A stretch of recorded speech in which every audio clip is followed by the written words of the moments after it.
Hey, what's up? Andrew Kramer here, and welcome back to another very exciting tutorial sequel where we're going to finish out this compositing side of this Meteor Crash.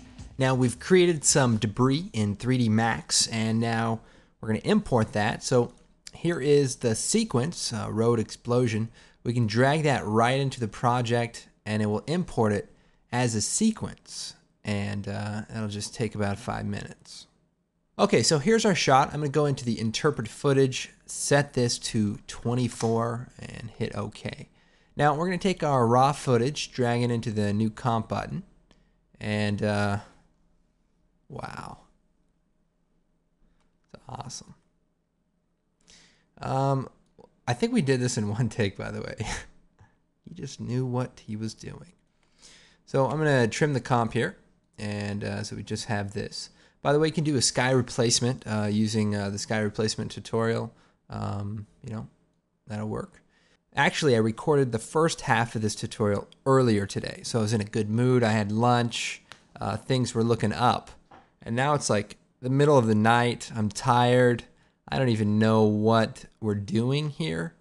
I just don't know how excited I'm going to be.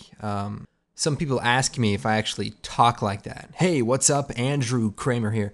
And the answer is no. Actually, I don't. I do to annoy my wife. Hey, Trish, what's up? And she hates it.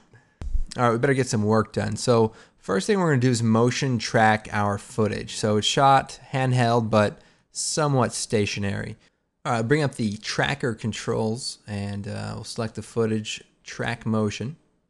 We're going to track rotation and position. I'll zoom in here. And we'll put the first point over here on this, let's see, maybe just right in this area here. And we'll make this somewhat larger because it's sort of a fast movement. And we'll put this one on this box. And again, we'll make this a little bit larger. So that should be pretty good. And I'll go ahead and track forward. Let's go and create a new null object, and we'll apply our tracking data to it. Choose OK, and then click Apply. XY, OK. And we'll close that out. So now we have our null object, and we can just shut it off because we don't need to look at it. Okay, let's go and create our meteor that's going to come down out of space and land on the street. So we'll create a new composition, and we'll call this Meteor. And we'll change the size to 1280 by 1200. We want it to be kind of tall. And that way we can sort of have the animation in a single frame that's static. So we'll make a new solid, call it particular, abbreviated, go trap code particular. Now there's a cool preset in here called Fire Starter. And it just kind of looks like that, kind of cool. And we're going to use this. I'm going to create a null object. And I'll bring up the position for the null. And I'll alt-click on the position. And we'll pick whip the position. And I'll alt-click on the Z position and pick whip that parameter. So now when we move this around, it's going to move our particle around. Okay, so what we want to do is animate the null object in 3D space. So we'll go ahead and put it down here at the bottom, kind of where we want it to land. Turn on the stopwatch, move it over, and we want to move this up really high. And so basically it comes down and hits the ground. Now for the far away point, we want to push it very, very far in Z space. So if you hold down Shift, you can really push it out there and drag it up so it comes from a little bit higher. If you hold down Shift, you can do it a little quicker. And so now it comes down and sort of gets bigger as it hits us. So we'll zoom in here, and we'll make this come towards the camera a little bit more. For particular, go ahead and hit E, bring up the effects, and emitter, we'll set the particles per second, the keyframe, so that when it hits down, turn it on, and then go forward one frame and turn it to 0. And so it just comes down, and then it's going to stop. We'll just make a few adjustments. We'll turn down the velocity random maybe to 2 and the velocity from motion to 2. And that way it doesn't continue on but just sort of fades out. We can also make the size of the particles a little bit bigger. Just kind of fill the space up. We're just going to kind of get through this quick, but that's the basic idea. We're going to close the meteor, and we'll drag that meteor comp on top here, and we'll time it up so that when it hits down, so we'll make some space here. When it hits down about right there, we want it to be just at the beginning of this pan down to the ground. So just about there. Then we'll take our road smashing up. Let's see, road explosion. We'll drag that out. We'll slide it over. Now we don't want to start it from the very beginning. We want to start it from sort of an exploded out position, maybe a couple of frames in. And we'll trim it. And we'll move it down into position. And we'll take these two elements and we'll parent it to our null object. And that way it'll stay somewhat connected in in our scene. We can also go back into the meteor, alt double click, and maybe we want it to be a little bit higher up and maybe over to the side. So you can play around with that, and it comes down. You also might want to increase the particles per second. Let's see, set this to 400. And so that it fills in a little bit better. And also, the fire is being started by the auxiliary system. So the auxiliary system is particles being born from other particles, similar to what we did earlier. So we may set the life to 0.1, and that will lower the fire amount, so 0.05 or so. So play around with those settings. We're just going to kind of use it as is. It hits down, and we're going to have this explosion. Now we need to color correct our explosion, so we'll use curves, and we'll just sort of brighten it up a bit. Now we want to fix the fringe of the edges here, so we'll choose Effect, Channel, let's do Remove Color Matting, and we'll put that before the curves, and we just bring it up, and we want to pick like a grayish color.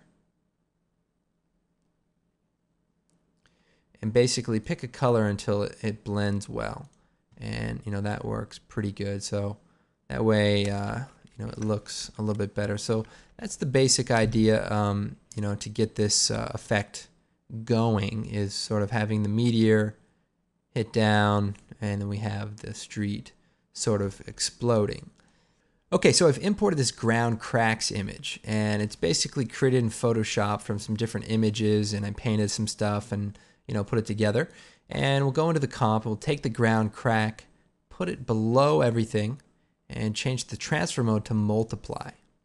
And that way it looks somewhat like the ground is cracked, and we'll just kind of position that and parent it to the null. And we want it to turn on pretty much at impact point. So we'll just start it there so it's off, and then it's on, like kind of instantly. And we may want to just get rid of this front crack. So we'll just create a mask, hit M, set it to subtract, and maybe we'll just add a couple of points so it's not too sharp. Okay, so we've got our cracks, we've got the explosion. Let's add another element using particular. So we'll choose new solid, and we'll use a blue solid. Trap code particular. Now we're also going to use another preset, and we'll use the explode out dark. And so just kind of a simple little explosion, and we want to set it to directional and increase the spread amount, something like that. We can rotate it, and pretty cool.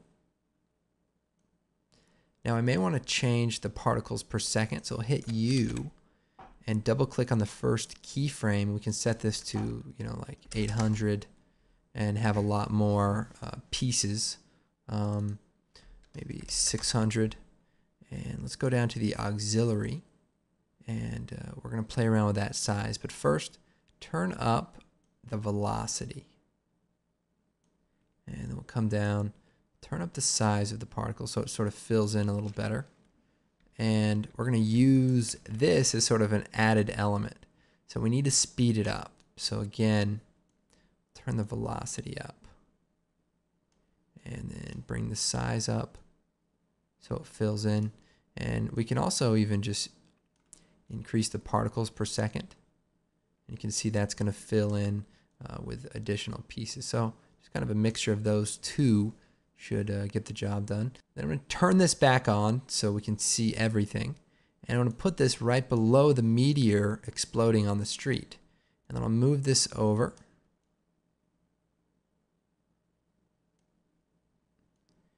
And we want it to sort of explode during our street explosion. Now, it's going to be a bit tricky because we want it to start in the middle of itself. So we want to have it explode out. See, it looks a little slow, so we want to increase the velocity again. And we'll then parent this to the null object that has our tracking on it. And boom. Now I may want to add just a frame to all of these elements. So we'll move them over one and then just drag it over so we have one more frame to work with, or maybe even two. One's good. We could also move our meteor over so that it hits sort of right in the middle of that area. And we have our explosion. We may want to make it so that those pieces aren't going out in front, but mainly just sort of up and side to side. And velocity random. It's kind of cool. Give it some different looks there. Turn up the size again. And that's great. So that just adds another nice sort of natural element to the background explosion. Now we also want to add a little bit of light. So at the point of impact here, we'll take the particular. Now you may also want to turn the life of the auxiliary particles down, maybe 2 or 1.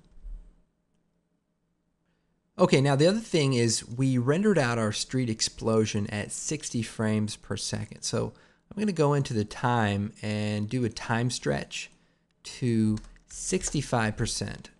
And that way it's going to be a little bit faster and hopefully just look like it fits in the scene a little bit more and it's a little bit more exciting. Okay, and of course you can play around with the speed and get it the way you want. Now I'm going to go ahead, take our particular layer and add a curves adjustment. And go ahead, bring that down. And what I want to do is just sort of add a flash of color. Actually, I'll leave the layer there and I'll go into particular and I'll lower where the particle is. And that way it'll stay in the frame. So in the curves adjustment, we'll bring the brightness up and the red channel up also. And the blue channel, pull this down so we get sort of a golden color. And we'll add a stylizing glow. Maybe a little bit lower on the intensity. And we'll change it to AB color. And we'll do, orange and red.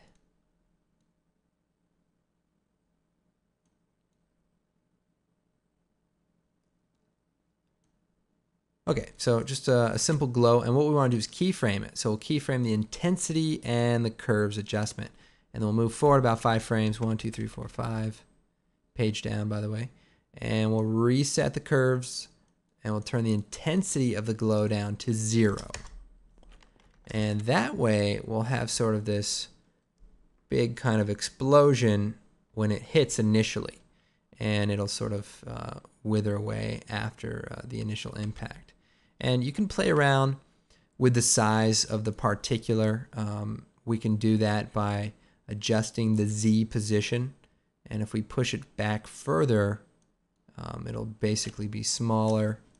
And, just depending on what you want to do, that's how that works. So, the spread also kind of a cool way to mix it up. And if you rotate it, you can see just sort of a different take on what you're looking at.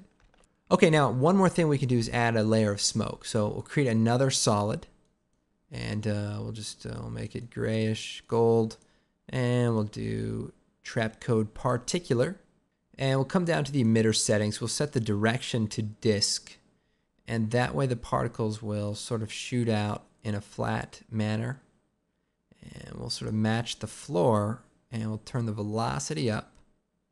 And we want the particles to start and stop sort of immediately. So we'll bring the layer to the start, set the particles per second to maybe, I don't know, 8,000. Keyframe it, move forward about 3 frames, and then set it to 0. And that way we just sort of get a ring of particles coming out of that one area. You can rotate it again so it's sort of flat. And we'll turn up the velocity random, and we'll play around with the particle type. So we'll make the color kind of goldish, dusty colored, and we'll turn the size up, turn up the size randomness, we'll lower the opacity so it's kind of smoky, and maybe increase the velocity and the size again. So you just want to play around with that. When you increase the size, you may want to lower the opacity, and then we can play around again with the rotation so it looks like it's flat. Also, if you turn up the spread, it'll fill the screen a little bit more as well. So that looks pretty good. We could bring it closer to the camera, and we'll just go to the point where it's sort of on, move that over, and we'll lower the opacity and sort of fade that in so we don't just see a big circular ball, but instead more of a dusty looking effect. We lower the opacity to 80% on the layer, and maybe turn it up to 100 over time. We also want to go into the physics, air, turn on air resistance, and that way our smoke will slow down and kind of stay put. And then also we'll link our smoke to our null object, and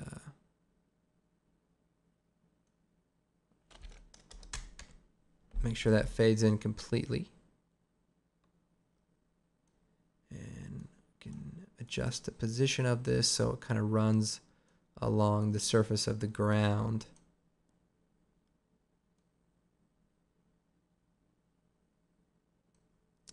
And let's do a quick preview. Finally, we can add some camera shake. There's a tutorial called Earthquakes and HDR. Great tip on creating some camera shake. We also have a preset in the presets section on the website. So if you're on the tutorial section, just click on the presets, and there's a cool preset called Aftershake for creating some cool camera shake.